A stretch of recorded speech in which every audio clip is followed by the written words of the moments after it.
Hi, this is Zach Mayer with the Bulletin Board Heroes here at Zach's Traders Cafe for Tuesday, the 28th of May. Starting off with the FTSE 100, which is within that rising trend channel now from back in February. The top of the channel there heading for the dizzy heights of 8650. Obviously, we had our previous target, 8500, which was missed by 26 points. Current situation is that we're retracing from the highs, and the risk is that we hit the bottom of that channel there around 8200 before we then head higher again.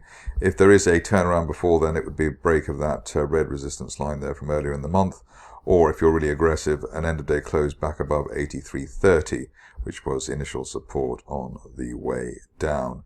Worst case scenario is that we have to head back to the 50-day line, currently at 8080, but hopefully we'll get away with that. RSI still on the right side of 50 at 57, and ideally we bounce off that and then head higher again as we bounced off that uptrend line from back in January on 2 or 3 occasions.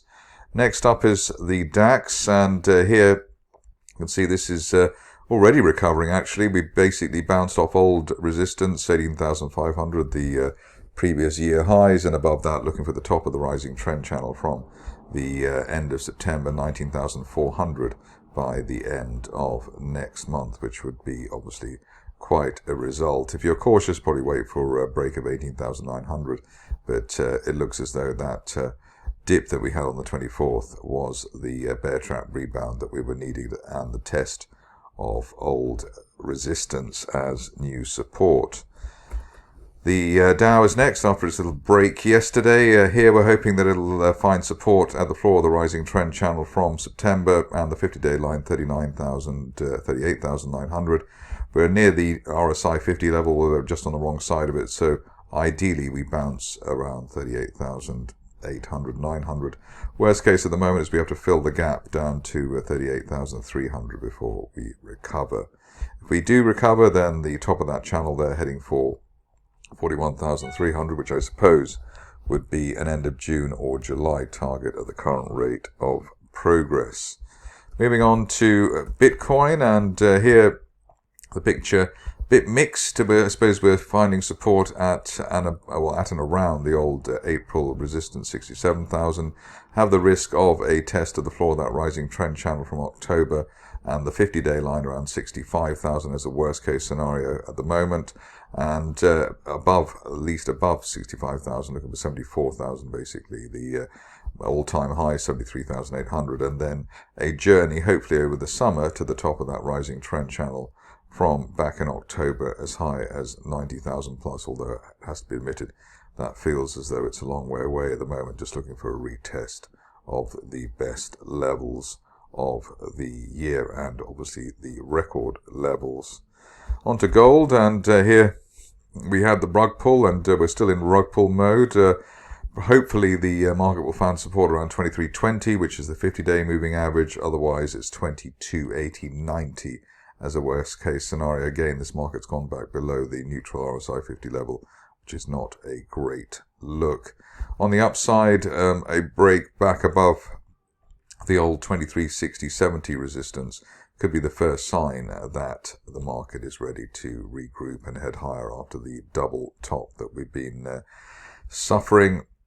In terms of the upside, I suppose that line now looking a little bit too steep, and presumably we're going onto a trajectory like that, so 2560 maybe as a best case for the end of next month, and I suppose that would also tie in with having the floor of the channel here somewhere like that around 2280, but let's see what happens there.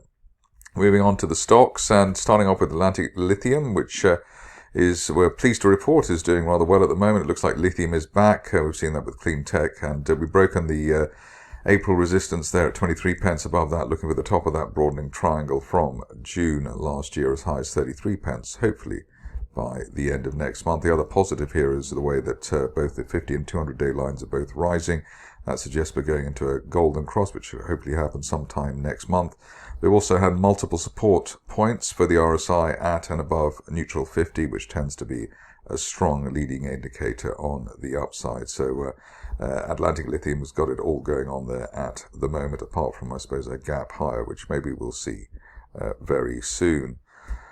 On to Barron Oil, which is currently trading at and around the rising 50-day moving average. As we already say, a bounce off a rising 50-day line is tends to be a leading indicator on the upside, and we've got that at the moment. It's called that sideways shuffle.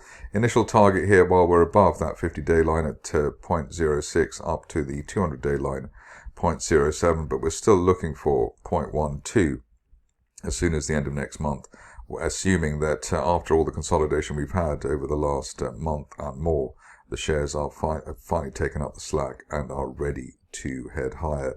Missing ingredient at the moment is the RSI being below neutral 50, so we want to see an end of day close for that, and then we can assume that the any rally or spike, as we've been treated to over recent months, is ready to materialize.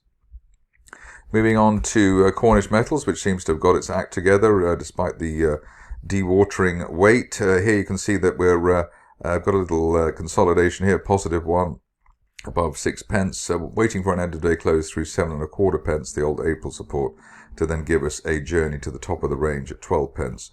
And the best case scenario would be that that would happen by the end of next month. And obviously, I'd like to see the shares stay on the right side of 6 pence in the meantime.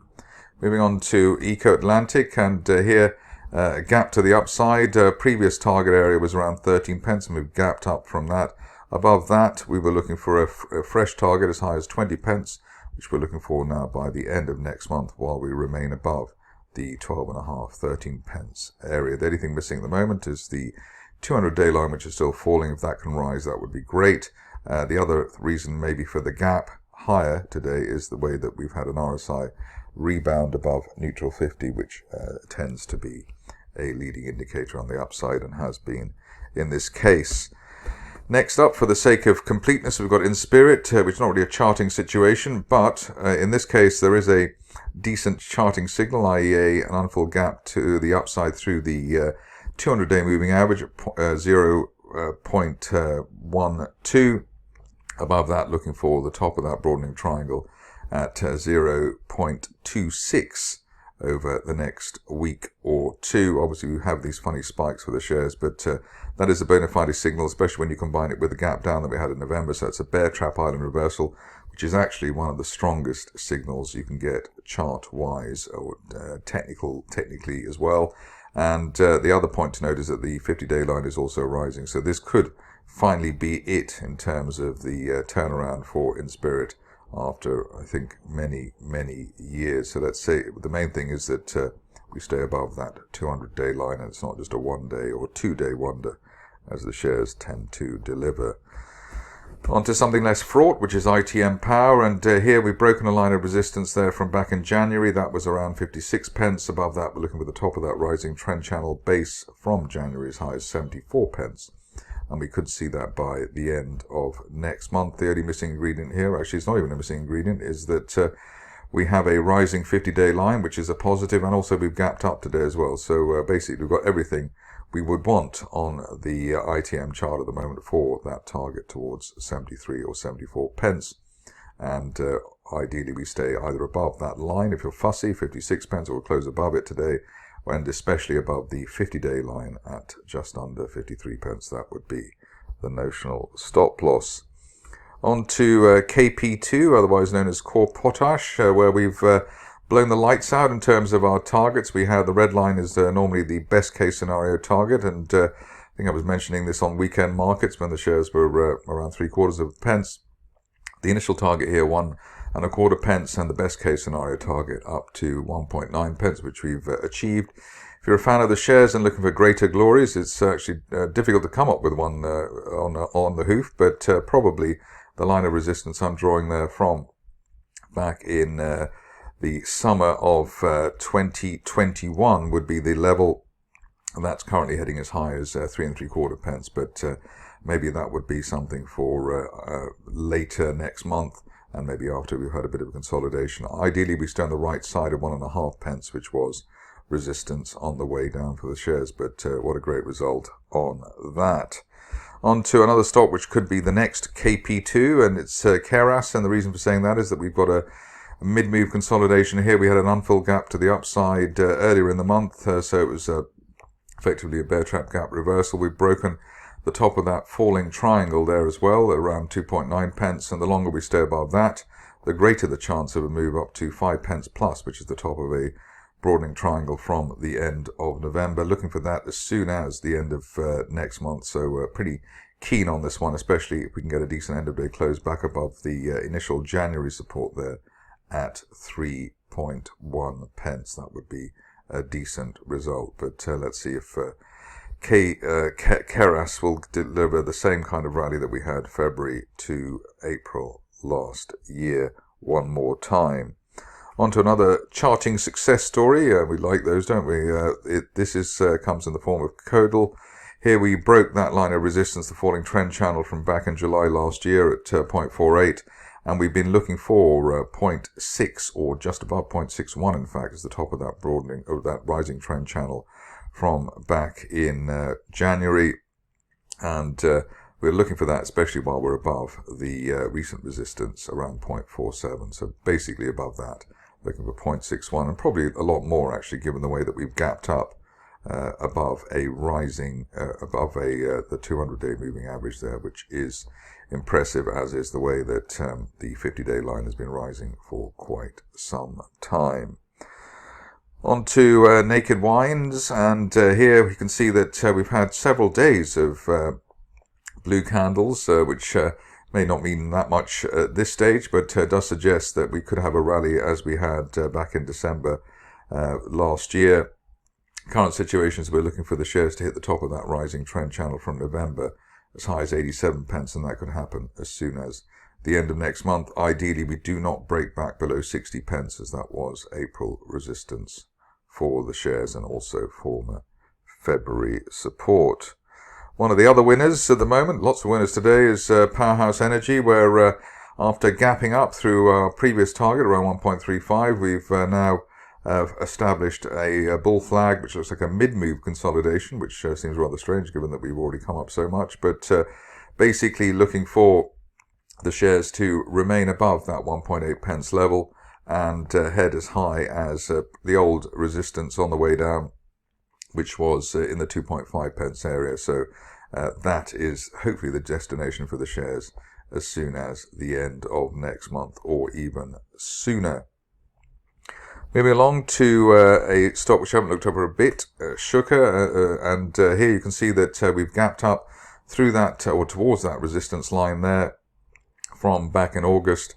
We want to see an end of day close above that, say 11.25 pence, and that could then lead us to looking for the top of that rising trend channel from the end of 2022 as high as 18 pence by the end of next month. Been consolidating for a long time in the 9 to 12 pence levels, so I think it's probably overdue that we have a decent breakout. The gap higher is suggesting that we are on our way, and especially while we remain above now 10 pence.